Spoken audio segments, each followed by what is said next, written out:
اور ایک دن ایسا ہوا کہ ساؤل کے بیٹے یونتن نے اس جوان سے جو اس کا سلاح بردار تھا کہا کہ ہم فلسطینیوں کی چوکی کو جو اس طرف ہے چلیں، پر اس نے اپنے باپ کو نہ بتایا، اور ساؤل شفا کے نکاس پر اس انار کے درخت کے نیچے جو مجرون میں ہے مقیم تھا۔ اور قریباً 600 آدمی اس کے ساتھ تھے، اور اخیا بن اخیتوب جو یکبود بن فنہاس بن ایلی کا بھائی اور سیلا میں خداوند کا کاہن تھا افود پہنے ہوئے تھا، اور لوگوں کو خبر نہ تھی کہ یونتن چلا گیا ہے، اور اس گھاٹیوں کے بیچ جن سے ہو کر یونتن فلسطینیوں کی چوکی کو جانا چاہتا تھا، ایک طرف ایک بڑی نوکیلی چٹان تھی اور دوسری طرف بھی ایک بڑی نوکیلی چٹان تھی، ایک کا نام بوسیس تھا اور دوسرے کا نام سنا، ایک تو شمال کی طرف مکماس کے مقابل اور دوسری جنوب کی طرف چپا کے مقابل تھی۔ سو یونتن نے اس جوان سے جو اس کا سلا بردار تھا کہا ہم ادھر ان نامختونوں کی چوکی کو چلیں، ممکن ہے کہ خداوند ہمارا کام بنا دے، کیونکہ خداوند کے لیے بہتوں یا تھوڑوں کے ذریعے سے بچانے کی قید نہیں۔ اس کے سلا بردار نے اس سے کہا جو کچھ تیرے دل میں ہے سو کر اور ادھر چل، میں تو تیری مرضی کے مطابق تیرے ساتھ ہوں۔ تب یونتن نے کہا دیکھ ہم ان لوگوں کے پاس اس طرح جائیں گے اور اپنے کو ان کو دکھائیں گے، اگر وہ ہم سے یہ کہیں کہ ہمارے آنے تک ٹھہرو تو ہم اپنی جگہ چپ چاپ کھڑے رہیں گے اور ان کے پاس نہیں جائیں گے، پر اگر وہ یوں کہیں کہ ہمارے پاس تو آؤ تو ہم چڑھ جائیں گے، کیونکہ خداوند نے ان کو ہمارے ہاتھ میں کر دیا اور یہ ہمارے لیے نشان ہوگا۔ پھر ان دونوں نے اپنے آپ کو فلسطینیوں کی چوکی کے سپاہیوں کو دکھایا، اور فلسطی کہنے لگے دیکھو یہ عبرانی ان سوراخوں میں سے جہاں وہ چھپ گئے تھے باہر نکلے آتے ہیں۔ اور چوکی کے سپاہیوں نے یونتن اور اس کے سلاح بردار سے کہا ہمارے پاس آؤ تو صحیح، ہم تم کو ایک چیز دکھائیں۔ سو یونتن نے اپنے سلاح بردار سے کہا اب میرے پیچھے پیچھے چلا آ، کیونکہ خداوند نے ان کو اسرائیل کے ہاتھ میں کر دیا ہے۔ اور یونتن اپنے ہاتھوں اور پاؤں کے بل چڑھ گیا، اور اس کے پیچھے پیچھے اس کا سلاح بردار بھی تھا، اور وہ یونتن کے سامنے گرتے گئے اور اس کا سلاح بردار اس کے پیچھے پیچھے ان کو قتل کرتا گیا۔ یہ پہلی خون ریزی جو یونتن اور اس کے سلاح بردار نے کی قریباً 20,000 آدمیوں کی تھی۔ جو کوئی ایک بیگ زمین کی ریگاری میں مارے گئے۔ تب لشکر اور میدان اور سب لوگوں میں لرزش ہوئی، اور چوکی کے سپاہی اور غارت گر بھی کانپ گئے، اور زلزلہ آیا، سو نہایت شدید کپ کپی ہوئی۔ اور ساؤل کے نگہبانوں نے جو بنیامین کے جبہ میں تھے نظر کی اور دیکھا کہ بھیڑ گھٹتی جاتی ہے اور لوگ ادھر ادھر جا رہے ہیں۔ تب ساؤل نے ان لوگوں سے جو اس کے ساتھ تھے کہا شمار کر کے دیکھو کہ ہم میں سے کون چلا گیا ہے۔ سو انہوں نے شمار کیا تو دیکھو یونتن اور اس کا سلاح بردار غائب تھے۔ اور ساؤل نے اخیا سے کہا خدا کا صندوق یہاں لا، کیونکہ خدا کا صندوق اس وقت بنی اسرائیل کے ساتھ وہیں تھا۔ اور جب ساؤل کاہن سے باتیں کر رہا تھا تو فلسطینیوں کی لشکرگاہ میں جو ہلچل مچ گئی تھی وہ اور زیادہ ہو گئی۔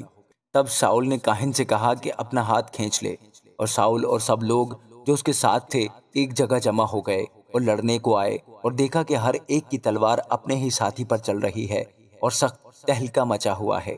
اور وہ عبرانی بھی جو پہلے کی طرح فلسطینیوں کے ساتھ تھے اور چاروں طرف سے ان کے ساتھ لشکر میں آئے تھے، پھر کر ان اسرائیلیوں سے مل گئے جو ساؤل اور یونتن کے ہمراہ تھے۔ اسی طرح ان سب اسرائیلی مردوں نے بھی جو افرایم کے کوہستانی ملک میں چھپ گئے تھے یہ سن کر کے فلسطی بھاگے جاتے ہیں لڑائی میں آ کر ان کا پیچھا کیا۔ سو خداوند نے اس دن اسرائیلیوں کو رہائی دی اور لڑائی بیت آون کے اس پار تک پہنچی، اور اسرائیلی مرد اس دن بڑے پریشان تھے، کیونکہ ساؤل نے لوگوں کو قسم دے کر یوں کہا تھا کہ جب تک شام نہ ہو اور میں اپنے دشمنوں سے بدلہ نہ لے لوں اس وقت تک اگر کوئی کچھ کھائے تو ملعون ہو۔ اس سبب سے ان لوگوں میں سے کسی نے کھانا چکھا تک نہ تھا۔ اور سب لوگ جنگل میں جا پہنچے اور وہاں زمین پر شہد تھا، اور جب یہ لوگ اس جنگل میں پہنچ گئے تو دیکھا کہ شہد ٹپک رہا ہے، پر کوئی اپنا ہاتھ اپنے منہ تک نہ لے گیا، اس لیے کہ ان کو قسم کا خوف تھا۔ لیکن یونتن نے اپنے باپ کو ان لوگوں کو قسم دیتے نہیں سنا تھا، سو اس نے اپنے ہاتھ کے عصا کے سرے کو شہد کے چھتے میں بھونکا اور اپنا ہاتھ اپنے منہ سے لگا لیا، اور اس کی آنکھوں میں روشنی آئی۔ تب ان لوگوں میں سے ایک نے اس سے کہا کہ تیرے باپ نے لوگوں کو قسم دے کر سخت تاکید کی تھی اور کہا تھا کہ جو شخص آج کے دن کچھ کھانا کھائے وہ ملعون ہو، اور لوگ بے دم سے ہو رہے تھے۔ تب یونتن نے کہا کہ میرے باپ نے ملک کو دکھ دیا ہے، دیکھو میری آنکھوں میں ذرا سا شہد چکھنے کے سبب سے کیسی روشنی آئی۔ کتنا زیادہ اچھا ہوتا اگر سب لوگ دشمن کی لوٹ میں سے جو ان کو ملی دل کھول کر کھاتے، کیونکہ ابھی تو فلسطینیوں میں کوئی بڑی خون ریزی بھی نہیں ہوئی ہے۔ اور انہوں نے اس دن مکماس میں ایلون تک فلسطینیوں کو مارا اور لوگ بہت ہی بے دم ہو گئے۔ سو وہ لوگ لوٹ پر گھرے اور بھیڑ بکریوں اور بیلوں اور بچڑوں کو لے کر ان کو زمین پر ذبح کیا اور خون سمیت کھانے لگے۔ تب انہوں نے ساؤل کو خبر دی کہ دیکھ، لوگ خداوند کا گناہ کرتے ہیں کہ خون سمیت کھا رہے ہیں۔ اس نے کہا، تم نے بے ایمانی کی، سو ایک بڑا پتھر آج میرے سامنے ڈھلکا لاؤ۔ پھر ساؤل نے کہا، لوگوں کے درمیان ادھر ادھر جا کر ان سے کہو کہ ہر شخص اپنا بیل اور اپنی بھیڑ یہاں میرے پاس لائے اور یہیں ذبح کرے اور کھائے اور خون سمیت کھا کر خداوند کا گنہگار نہ بنے۔ چنانچہ اس رات لوگوں میں سے ہر شخص اپنا بیل وہیں لایا اور وہیں ذبح کیا، اور ساؤل نے خداوند کے لیے ایک مذبح بنایا۔ یہ پہلا مذبح ہے جو اس نے خداوند کے لیے بنایا۔ پھر ساؤل نے کہا، آؤ رات ہی کو فلسطینیوں کا پیچھا کریں اور پو پھٹتے تک ان کو لوٹیں اور ان میں سے ایک مرد کو بھی نہ چھوڑیں۔ انہوں نے کہا، جو کچھ تجھے اچھا لگے سو کر۔ تب کاہن نے کہا کہ آؤ ہم یہاں خدا کے نزدیک حاضر ہوں۔ اور ساؤل نے خدا سے مشورت لی کہ کیا میں فلسطینیوں کا پیچھا کروں؟ کیا تو ان کو اسرائیل کے ہاتھ میں کر دے گا؟ پر اس نے اس دن اسے کچھ جواب نہ دیا۔ تب ساؤل نے کہا کہ تم سب جو لوگوں کے سردار ہو، یہاں نزدیک آؤ اور تحقیق کرو اور دیکھو کہ آج کے دن گناہ کیوں کر ہوا ہے، کیونکہ خداوند کی حیات کی قسم جو اسرائیل کو رہائی دیتا ہے، اگر وہ میرے بیٹے یونتن ہی کا گناہ ہو، وہ ضرور مارا جائے گا۔ پر ان سب لوگوں میں سے کسی آدمی نے اس کو جواب نہ دیا۔ تب اس نے سب اسرائیلیوں سے کہا، تم سب کے سب ایک طرف ہو جاؤ اور میں اور میرا بیٹا یونتن دوسری طرف ہو جائیں گے۔ لوگوں نے ساؤل سے کہا، جو تو مناسب جانے سو کر۔ تب ساؤل نے خداوند اسرائیل کے خدا سے کہا، حق کو ظاہر کر دے۔ سو چٹھی یونتن اور ساؤل کے نام پر نکلی اور لوگ بچ گئے۔ تب ساؤل نے کہا کہ میرے اور میرے بیٹے یونتن کے نام پر کوڑا ڈالو۔ تب یونتن پکڑا گیا۔ اور ساؤل نے یونتن سے کہا کہ مجھے بتا کہ تو نے کیا کیا ہے۔ یونتن نے اسے بتایا کہ میں نے بے شک اپنے ہاتھ کے عصا کے سرے سے ذرا سا شہد چکھا تھا، سو دیکھ مجھے مرنا ہوگا۔ ساؤل نے کہا، خدا ایسا ہی بلکہ اس سے بھی زیادہ کرے، کیونکہ اے یونتن تو ضرور مارا جائے گا۔ تب لوگوں نے ساؤل سے کہا، کیا یونتن مارا جائے گا جس نے اسرائیل کو ایسا بڑا چھٹکارا دیا ہے؟ ایسا نہ ہوگا، خداوند کی حیات کی قسم ہے کہ اس کے سر کا ایک بال بھی زمین پر گرنے نہیں پائے گا، کیونکہ اس نے آج خدا کے ساتھ ہو کر کام کیا۔